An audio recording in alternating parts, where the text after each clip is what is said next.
आणि यज्ञसंस्था आम्हाला आमच्या वेदांनी आमच्या परमेश्वरांनी दिली आहे. तीचा हेतू आहे वातावरणाची शुद्धी.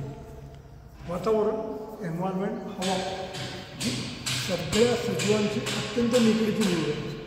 श्वास घेतल्याशिवाय कोणी जगू शकत नाही. आणि आजची परिस्थिती अशी आहे की सर्वात प्रदूषित आहे ते वातावरण आहे. आणि ही वेळ येणार आहे ह्याची कल्पना स्वामी नाही होती. म्हणून ते कर्दली वनातून उठले, भारत भरून घेऊन अक्कलकोटला म्हणाले. आता काय करत होती? छान 300 वर्ष बसले होते. अंगावर वाढवून चढलं होतं, कोणालाही पत्ता नव्हता. आणखीन 3000 वर्षाची का 30,000 वर्ष त्यांना काही फरक पडला नसतं. ते का तुमच्या माझ्याकडनं हारबेडे वाहून गेला किंवा तुमचं माझं नाक डोकं त्यांच्या पायात घासून गेला, काही गरज नव्हती का. ही वॉज बियॉन्ड त्याच्या सगळ्याच्या पलीकडे. पण अवतार ह्यासाठी नसता. अवतार येतात ते जे श्रीकृष्ण भगवानांनी स्पष्टपणे सांगितलं. त्याचं म्हणून अवतार कशासाठी येतात तर यदा यदा ही धर्मस्य ग्लानिर्भवति भारत. हे अर्जुना ज्या ज्या वेळेला धर्मावरती ग्लानी आहे. मग धर्म म्हणजे काय? हिंदू, मुस्लिम, ख्रिश्चन नाही. धर्म म्हणजे आमची जीवन पद्धती. मग तो हिंदू असो, मुस्लिम असो, ख्रिश्चन असो, कोणी असो, लाईफस्टाईल सगळ्यांची सेमच आहे. आणि ज्या ज्या वेळेला त्याच्यावरती संकट येईल त्या त्या वेळेला मी अवतार घेईन. आणि ही कल्पना स्वामींना होती, कारण स्वामी परमेश्वरी अवतार, दत्तात्रयांचे अवतार, त्यामुळे त्रिकालज्ञ, भूत भविष्य वर्तमान त्यांना परफेक्ट माहिती होतं. आणि मग त्याची तयारी करण्यासाठी म्हणून स्वामी आले. आणि त्यांनी एक पीठ उभं केलं जे अक्कलकोटमध्ये एक पीठ उभं केलं की जिथनं ही यज्ञसंस्था पुनर्जित केली गेली, ज्याला आज गुरुमंदिर मठ किंवा बाळप्पा म्हणून तिकडनं ही परंपरा सुरू झाली. बाळप्पांना आज्ञा देऊन बाळप्पा गेले. आणि त्याच्यासाठी त्यांनी एक अजब लीलाही केली होती. ही यज्ञसंस्था पुनर्जित करायचं आहे त्या हेतूनेच ते आले. आणि त्याच्यासाठी त्यांनी एक अजब लीला केली. एक तर पहिल्या वेळेला अस्पष्ट दिलं, दुसऱ्या वेळेला स्पष्ट दिलं. आपल्यामध्ये स्वामी आले अक्कलकोटला तर त्या खंडोबाच्या मंदिरामध्ये 3-4 दिवस बसले होते. कोणाकडे काही मागितलं नाही, कोणी काही दिलं नाही. ॲक्च्युली ते तहान भुकेच्या सगळ्याच्या पलीकडे होते. कशाची जनती करत होती. आणि त्याचबरोबर ते परमेश्वरी अवतार असल्यामुळे त्यांच्या या जगात सगळ्या घडणाऱ्या घटना त्यांच्या नजरेसमोर घडल्यासारख्या घडत होत्या. स्पष्टपणे त्यांनी दिसत होतं. काही जे काय होत असेल ते सगळं त्यांच्या नजरेसमोर घडल्यासारखं दिसत होतं. काही चांगल्या घटना घडल्या तर त्यांच्या चेहऱ्यावरती आनंद, हास्य दिसत होतं. काही वाईट घटना घडल्या तर गांभीर्य येत होतं, दुःख दिसत होतं. बरं, हे कोण बघत होतं तर तो रिसालदार म्हणजे गावातला पहारेकरी, गुरखा ज्याला आपण म्हणतो तो, जागते राहू. तर त्याची अक्कल किती असणार? त्याला वाटलं बाबा वेळा दिसतोय, मध्ये हसतोय काय, मध्ये रडतोय काय, थोडी आपण पण खेचावी, आपण पण त्याची जरा चेष्टा करावी. म्हणून आता रिकामी चिलीम ठेवली. बाबा हुक्का पिओगे क्या म्हणून रिकामी चिलीम. त्याला काय माझी बाबा काय हां पेंगे म्हणून घेतली आणि एवढा जाळ काढून हवा. हुक्का पिया म्हणून हा किंवा चिलीम घेऊन ओढा म्हणून हा. आम्ही अग्निसिद्ध होतो. रिकाम्या चिलमीतनं अग्नी काढून आलो. आम्ही अग्निसिद्ध आहोत आणि अग्नी हेच तुमचं मूळ माध्यम आहे हे त्यांना दाखवायचं होतं. पण तो काय गुरखा तो भया, त्याला त्याची बुद्धी पण तेवढी, एवढा बैलावर जो घावरला, सोळप्पांकडे घेऊन गेला. तिथनं मग स्वामींच्या पुढे लीला सुरू झाल्या. मग हे चमत्कार का दाखवावं लागतात? आमची टेंडन्सी. आम्ही चमत्काराशिवाय नमस्कार काय दुंबून पण बघत नाही. आम्हालाच काहीतरी चांगलं देण्यासाठी त्यांना एक चमत्कार दाखवावं लागतं. नाही दाखवलं तर आम्ही त्यांच्याकडे जाणार नाही आणि त्यांना आम्हाला जे काही द्यायचं आहे ते आम्हाला मिळणार नाही. त्यांना द्यायची काही गरज नसते. He is beyond all that. पण आमचं भलं व्हावं म्हणून ते देत असतात. आणि त्यासाठी त्यांना ते चमत्कार दाखवायला ह्या सहज लिहिलं असतं. आमचं लक्ष आकर्षित करून देणार नाही, कारण त्यांना आम्हाला काही ते द्यायचं असतं. आणि त्यांनी एक 22 वर्ष लोक जनजागृती, लोकशिक्षण वगैरे इथे सगळं केलं. पण लोक शाणी होत आहेत असं वाटलं नाही. म्हणून समाधी घेण्याच्या 2 आठवड्या आधी अजब लीला केली. आपल्यामध्ये स्वामींचं उठणं, बसणं, दर्शन देणं म्हणजे वटवृक्ष म्हणजे सगळा कार्यक्रम तिकडनं चालायचा. ते तिथून उठलं आणि गेले पुढे गायब झालं. भक्त सगळीकडे शोधून सापडले. दुसऱ्याची सकाळी कोणीतरी सांगतो स्वामी ते जंगमाच्या मठात म्हणजे जे चोळप्पा मठ, समाधी मठ आहे त्या बाजूला जे मल्लिकार्जुन मंदिर म्हणतात तो जंगमाचा मठ, त्या हिंदात लोकांना मठ, त्यामुळे शिवमंदिर तिकडे आहे. तेव्हा आज मल्लिकार्जुन मंदिर आहे. तर तिथे ते शिवमंदिर त्या शिवमंदिरात बसलं म्हणून सांगितलं. लगेच सगळे धावले. तसं स्वामींच्या समोर गेले. स्वामींनी काही सेवा करणं भक्तांना आज्ञा दिली. एक 500-600 गोवऱ्या घेऊन दुसऱ्या सेवेकरांना सांगितलं 700-800 गाईचं तूप आणा. स्वामींच्या आज्ञा सामान गोळा झालं. काय करायचं, त्या गोवऱ्या सगळ्या शिवलिंगावरती रचा. 500-600 गोवऱ्या शिवलिंगावरती रचून गेलो. 6 गोवऱ्या रचून झाल्या म्हणून आम्ही तूप आणलं ते तूप नव्हतं. जवळजवळ नाही म्हटलं तरी 700-800 म्हणजे आजचं समजा 5-5.5 किलो तूप होतं. तेही होतं झालं.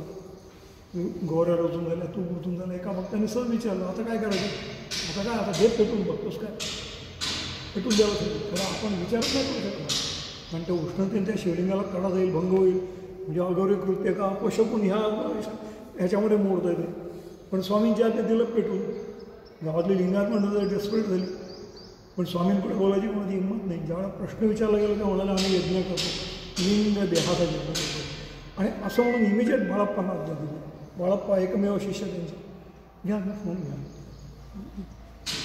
बाळप्पांना आज्ञा दिली, हे धर्माचं कार्य यावश्चंद्र देवाकडे चालू राहिले बघ, त्यासाठी धर्माचं तीर होतं. आणि असं म्हणून स्वतःचं दंड, छाती, माळ, गर्द, रुद्राक्ष, प्राणपंचका सगळ्या बाळप्पांना दिली. त्याच्यात तुम्ही गुरु मंदिर मग तिथनंही परंपरा सुरू झाली. मग बाळप्पा, गंगाधर महाराज, त्याच्यानंतर आले गजानन महाराज, अक्कलकोटचे, शेगावचे वेगळे अक्कलकोटचे, ज्यांनी ही भूमी वसवली आणि त्या यज्ञसंस्थेचं पुनरुज्जीवन करून दिलं, अत्यंत सहज करून दिलं, ज्याला अग्निहोत्र म्हणून जो मूळ यज्ञ आहे, ज्याचं वर्णन भगवद्गीतेमध्ये श्रीकृष्ण भगवानाने स्पष्टपणे केलेलं आहे. सहयज्ञा प्रजा सृष्ट्वा पुरोवाच प्रजापती अनेन प्रस्वेशोदम येशो इष्टिकामृत. सहयज्ञा प्रजा सृष्ट्वा पुरोवाच प्रजापती. श्रीकृष्ण भगवान म्हणतात की पुरोवाच प्रजापती, परमपित्या परमेश्वराने असं नाही यज्ञाची निर्मिती केली, त्याच्यानंतर ही जीवसृष्टी निर्माण झाली. आमच्या परमेश्वराची एक स्पेशालिटी आहे, तो आधी सगळी तयारी करून ठेवतो आणि नंतर मग पुढचा सगळे कार्यक्रम करतो. जसं मूल जन्माला यायच्या आधी आज वर्ल्ड बेस्ट फीड त्याच्या आईचं दूध त्या आईकडे तयार असतं, जे आज जगभरात कुठेही नाही. कोणत्याही स्वतःला ॲडव्हान्स्ड म्हणून घेणाऱ्या कोणाच्याही सायन्सला वर घालणं ही आमची परमेश्वर स्पेशली. तशी हवा अत्यंत निगडीची मुलं ज्याच्याशिवाय तुम्ही काही मिनिटं जगू शकत नाही. आणि मग ती हवा शुद्ध होण्यासाठी, राहण्यासाठी यज्ञसंस्था दिली. आणि म्हणून मग ते पुढे म्हटलं की अनेन प्रस्वेशोदम येशो इष्टिका, अनेन प्रस्वेशोदम हे जर करत राहिलं तर ती तुमच्यासाठी इष्टिका मरू, तुमच्या इष्टकामांना पुरी करणारी कामधेनू होईल म्हणून सांगितलं. आणि मग पण ती यज्ञसंस्था जिथपर्यंत आमच्याकडे चालू होती, आपला आठवते आता ह्या जनरेशनचं मला माहीत नाही, पण आपल्या सगळ्या शाळेमध्ये शिकवलं जातं भारतातून सोन्याला धूर निघत होता. सोन्याला धूर म्हणजे सोन्याला धूर काढत होता. ती यज्ञसंस्था आमच्याकडे सुचारूपणे चालू होती. त्यामुळे ते यज्ञामुळे जे वातावरण होतं ते अत्यंत सुंदर होतं, सोन्यासारखं होतं, की याच्यामुळे मानसिक बौद्धिक शारीरिक पातळीवरती अत्यंत तंदुरुस्त होती, हेल्दी होती. अंडरस्टँडिंग खूप चांगलं होतं, सामंजस्य होतं. जे आज संपलं इगो वाढला म्हणून माणसाला वगैरे बंद झाला. हे अंडरस्टँडिंग होतं. त्यावेळेला समजूतदारपणा होता म्हणून जॉईंट फॅमिलीज होत्या, एकत्र कुटुंब पद्धत होती. ॲज वेल एज लाईफ स्पॅन खूप मोठा होता. 100-150 वर्ष माणसं सहज जगत होती. आज गॅरंटीच नाही आहे, वयाची नाही, माणसाची नाही, कशाची नाही, कोणाची गॅरंटी राहिली नाही. आत्ता होता आत्ता गेला, इतकी वाईट परिस्थिती. आणि त्याचं एकमेव कारण म्हणजे प्रदूषण. आणि ह्या प्रदूषणाला दूर करायला आज आमच्याकडे काहीही उपाय नाही. आणि साधारणपणे बरं हे प्रदूषण कोणी केलं? आम्हीच. एक तर ती यज्ञसंस्था बंद करायला लागली आमच्यामुळे, कारण का त्या यज्ञामध्ये चुकीच्या प्रथा सुरू केल्या. बळीजणं कुठेही सांगितलं नाही, परमेश्वराला सांगणारच नाही. हे सगळं विश्व त्याने बनवलं. ग्रह ताऱ्यांपासून किड्या मुंग्यांपर्यंत त्याची निर्मिती. तो पिता आणि आम्ही त्याची लेकरं, प्राणी पशु पक्षी किडे मुंगे माणसं सगळी त्याची लेकरं, म्हणजे आम्ही बंधू भावामध्ये. आणि तो कोणता पिता आपल्या एका मुलाला असं सांगू शकतो तुला प्रसन्न आहे, तुझ्या भावाला नाही तर बहिणीला मार? शक्य आहे काय? आमच्या एका मुलाने दुसरं ते हात उभारला आणि तुमच्या प्रीती जीवानी शिवा. दुसरी गोष्ट यज्ञाचा हेतू वातावरण शिकवणं. जर बळी जाऊन त्या रक्तमासाच्या बाबतीत त्यात दिलं तर वातावरण शुद्ध होणार आहे का? तेही शक्य नाही आहे. आणि इन केस तसं काय झालं असतं, जस्ट इमॅजिन की ते रक्तमासाच्या बाबतीत देऊन वातावरण शुद्ध. आम्ही कोणी मंदिरात आलो असतो, इन्क्लुडिंग मासे, सगळे स्मशानातून बसलो असतो, सतत रक्तमास जळलं असतं, किती वातावरण शुद्ध असायला पाहिजे. पण सगळ्यांना कल्पना आहे टोटल निगेटिव्ह एन्व्हायरमेंट आहे. मनावर, बुद्धीवर, शरीरावर सगळे आपले निगेटिव्ह इफेक्ट्स होतात. 5 मिनटं तिकडे थांबवत नाही म्हणून त्याला तासन तास होऊ शकाल, पण तिथे 5 मिनटं थांबवत नाही. म्हणून बुद्धांनी यज्ञसंस्था बंद केली. बुद्ध आणि महावीर हे विष्णूंचे समकालीन 9 अवतार. विष्णूंचे अवतार होते ते वेडवाकडं काही करणार नाहीत, त्यांना माहीत होते हे काहीतरी वेडवाकडं चाललेलं आहे. लोकांनी स्वतःच्या स्वार्थासाठी, स्वतःच्या मोठेपणासाठी, थोडक्यात सांगायचं जेवेचे चोचले पुरे करायला हे सगळे प्रकार सुरू केले. एकदा देवाला नैवेद्य दाखवला आम्ही काही खाऊ शकतो. स्वतःची हौस पुरी करण्यासाठी हे देवाच्या नावाने, आणि जे चुकीचं आहे. कारण यज्ञाचा हेतूच वातावरण शुद्ध, त्यात रक्तमासा अवधी दिला तर वातावरण कुठं शुद्ध होणार, ते खराबच होणार. म्हणून बुद्धांनी आणि महावीरांनी अहिंसेचा हे केला. एक वेळ चांगलं नाही झालं हरकत नाही, वाईट अवजावत होऊ नये यातून यज्ञसंस्था बंद केली, यजन बंद केलं आणि पूजन दिलं. आणि स्वामींना नेमकं तेच दाखवायचं होतं. पूजन म्हणजे प्रतिकात्मक यजन. आता त्यांनी स्वामींनी पण त्याच्या नेमकं उलटं करून दाखवलं. शिवलिंगावरती गौऱ्या चालवल्या. त्यावेळेला त्यांनी काय केलं की शिवलिंगावरती हळद कुंकू अक्षता व्हायला लागले. आता शिवलिंगच त्यांनी का निवडलं तर शिव शब्दाचा अर्थ मग अग्नी, म्हणून आम्ही त्याला अर्धनारी नटेश्वर पण म्हणतो बघा. शिव आणि शक्तीचा एकत्रित, आणि अग्नी एकमेव शक्ती आहे.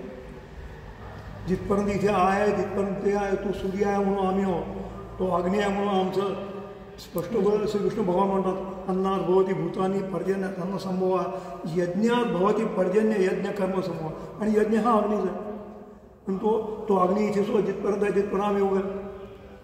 तो थंड झाला का तो त्या अग्नी हा त्या अग्नीचं, ज्योतीचं, ज्वाळेचं स्वरूप, शक्तीचं स्वरूप म्हणजे शिवलिंग.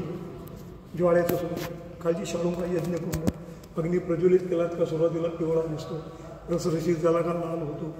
मग अक्षता, हा जो अग्निहोत्राचा विधी आहे त्याच्यामध्ये आम्ही अक्षतांच्या आहुती देतो. हळद अक्षता, अग्नी प्रज्वलित केला, तो व्यवस्थित प्रज्वलित झाला, त्यावरती आम्ही 2 आहुती दिली, अक्षता व्हायला आहुती दिल्या. त्यांनी शिवलिंगावर दिलं. नंतर आमचा इगो आडवा आला. तुझा देव हा माझा तो, एक म्हणतो माझा तो, एक म्हणतो माझा तो, एक म्हणतो खंडोबा, एक म्हणतो भैरोबा, एक म्हणतो विठोबा, एक म्हणतो कालिका, एक म्हणतो भवानी, एक म्हणतो माझी वैष्णोदेवी, एक म्हणतो बालाजी. 33 कोटी आणले होते, पण प्रोसेस एकच. तो अग्निमय आहे.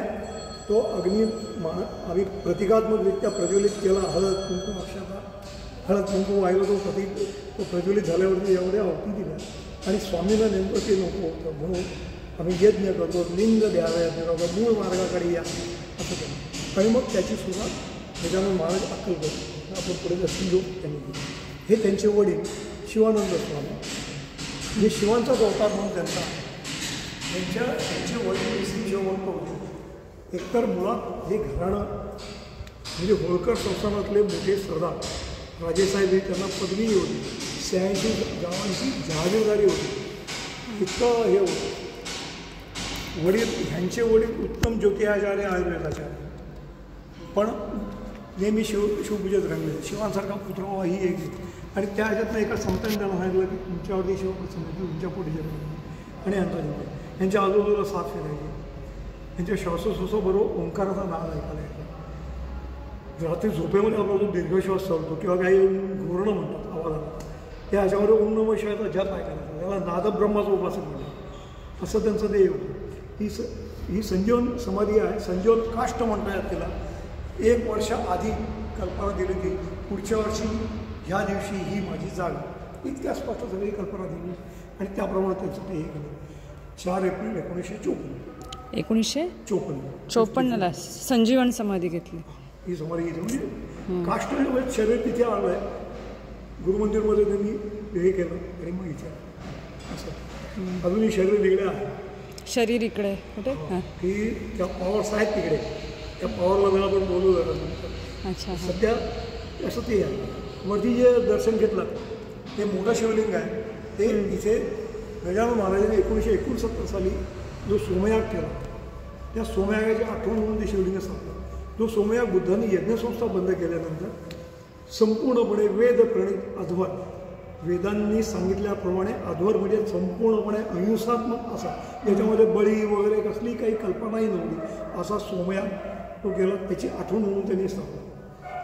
आणि त्या सोमयागाला फकीराच्या वेशामध्ये काशी विशेषण आले हम काशी से आए हैं, हम काशी तो आए असं एकच वाक्य हिंदी आणि संस्कृत उच्चारून आपली अल्पपरिचय दिला आणि पुढे विचारलं की आम्ही या स्थान मिळे का. तर महाराजांनी 2 भक्त त्यांच्याबरोबर गेले. भक्तांना सांगितलं आपली शिवपुरी दाखवा, यांना पुढे स्थान लावायची ती व्यवस्था करून द्या. संपूर्ण शिवपुरी फिरता फिरता फिरता अचानक अंतराळात पावले.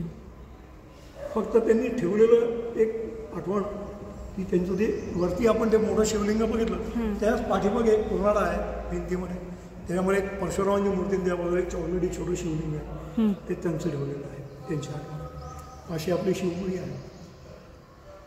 त्यांना कल्की अवतार म्हटलं आहे गजानन महाराज. आपण जाऊया दर्शन घ्या पुढे.